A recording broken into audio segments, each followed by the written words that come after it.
Magandang umaga sa ating lahat. Ngayon ay March 15, 2025 at narito ang update ukol sa magiging lagay ng panahon sa susunod na 24 oras.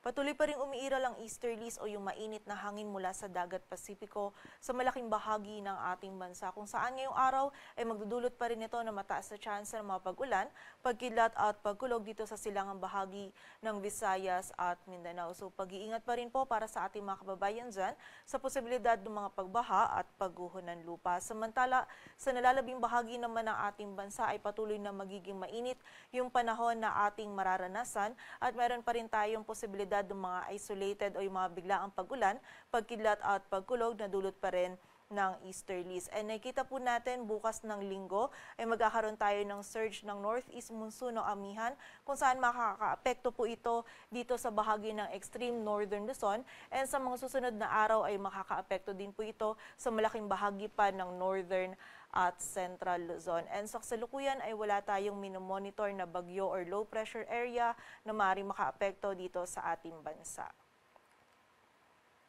At para nga sa maging lagi ng panahon ngayong araw ng Sabado, ang buong bahagi ng Luzon kasama na dyan ng Metro Manila ay patuloy pa rin po makakaranas ng bahagyang maulap hanggang sa maulap na kalangitan.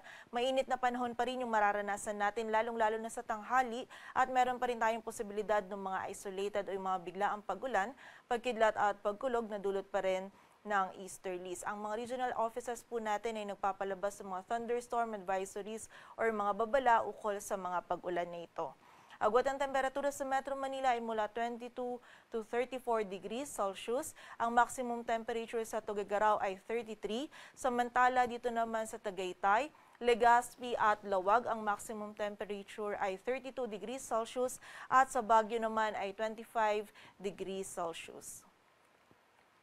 Samantala sa bahagi naman ng Visayas at Mindanao ngayong araw ay magiging makulimlim din po yung panahon dito sa bahagi ng Eastern Samar, Leyte, Southern Leyte, Dinagat Islands, maging sa Surigao del Norte, Surigao del Sur at Davao Oriental. At meron po tayong mararanasan ng mga kalat-kalat na pag-ulan, pagkidlat at pagkulog na dulot nga po ng easterlies. Ito po mga pag-ulan nito ay posibleng maging katamtaman hanggang sa kung minsan ay mga malalakas po na pag-ulan, lalong-lalo na po yan ngayong umaga. So patuloy pong pag-iingat para sa ating mga kababayan dyan sa posibilidad pa rin ng mga pagbaha at pagguho ng lupa. Samantala, sa nalalabing bahagi naman ng Visayas at Mindanao ay magiging bahagyang maulap hanggang sa maulap din po yung ating kalangitan.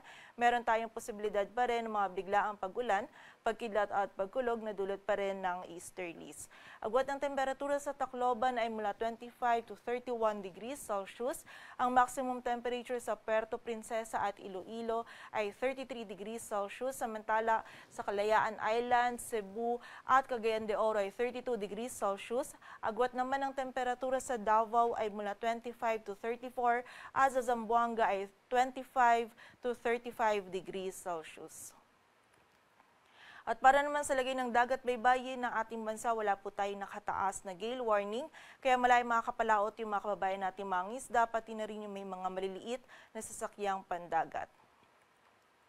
At para naman sa ating heat index or yung damang init, kahapon ng Biyernes, yung highest computed heat index po natin ay 43 degrees Celsius dito sa area ng Zamboanga City, Zamboanga del Sur. Samantala, sinundan naman po ito ng 42 degrees Celsius sa Dagupan City sa Apari, Cagayan. Samantala, dito po sa Metro Manila, yung computed heat index po natin kahapon ay nag-range mula 36 to 37 degrees Celsius. Samantala, ngayong araw naman, yung forecast heat index po natin dito sa Metro Manila ay mula 37 to 39 degrees Celsius at 42 degrees Celsius naman sa Dagupan City, Basco, Batanes at Zamboanga City. So generally po, mainit pa rin yung panahon na mararanasan natin sa malaking bahagi ng ating bansa. So kapag po tayo ay lalabas, lalong-lalo na sa tanghali ay huwag natin kalilimutan yung pananggalang po natin sa direktang init ng araw. At hanggat maaari po, limitahan lamang natin yung ating mga outdoor activities at kung hindi naman maiiwasan ay from time to time magpahinga po tayo at uminom ng tubig upang maiwasan po natin yung panganib na maaaring idulot ng init ng panahon sa ating kalusugan.